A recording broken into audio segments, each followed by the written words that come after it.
नमस्कार. Yes news महाराष्ट्रामध्ये आपल्या सर्वांचे स्वागत. इस्लामपुरात 1999 व 2000 सालच्या विद्यार्थ्यांचा माजी विद्यार्थी स्नेह मेळावा संपन्न. वाळवा तालुक्यातील इस्लामपूर येथील महात्मा फुले शिक्षण संस्था उरून इस्लामपूरचे महात्मा फुले विद्यालय येथे 1999-2000 सालच्या 10वीच्या विद्यार्थ्यांचा स्नेह मेळावा संपन्न झाला. यावेळी 1999 व 2000 सालचे मुख्याध्यापक PS कांबळे सर तसेच शिक्षक Patil sir, Yadav sir, Thorat sir, Gurav madam यांच्या उपस्थितीमध्ये हा अद्भुत सोहळा संपन्न झाला. यावेळी विद्यार्थ्यांनी आपल्या जुन्या आठवणींना उजाळा दिला व शिक्षकांनी यावेळी ज्या सूचना केल्या त्या आम्ही पाळल्या. त्यामुळे आमची प्रगती व समाजामध्ये व गावामध्ये आमचे नाव लौकिक झाल्याचे काही विद्यार्थ्यांनी आपल्या मनोगतात व्यक्त केले. या कार्यक्रमासाठी 2 महिन्यापासून सर्व विद्यार्थ्यांचे फोन नंबर तसेच रिटायर्ड झालेल्या शिक्षकांशी संपर्क करून या कार्यक्रमाचं आयोजन करण्यात आलं होतं. यावेळी शिक्षकांना व माजी विद्यार्थींना फेटे बांधून कार्यक्रम साजरा करण्यात आला.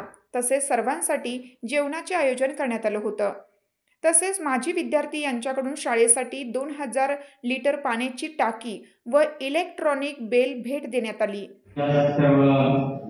आमच्या विद्यार्थ्यांचं स्वागत करतो आणि हा कार्यक्रम तुम्ही इतका चांगला केलेला आहे.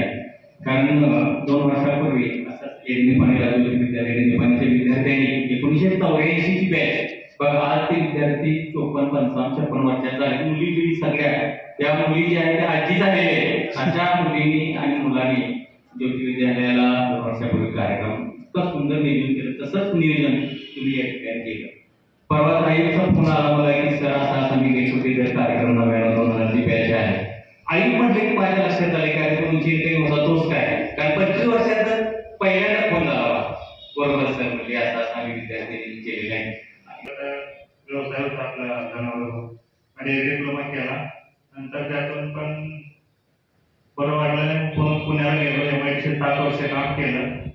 नंतर 2010 साली लग्न झालं. लग्न झाल्यानंतर वाटलं की आता पण अजून काहीतरी पाहिजे, म्हणून नंतर मी आणि बायको दोघांनी प्रॅक्टिस चालू केली. नंतर दोघं पोलीस झालो.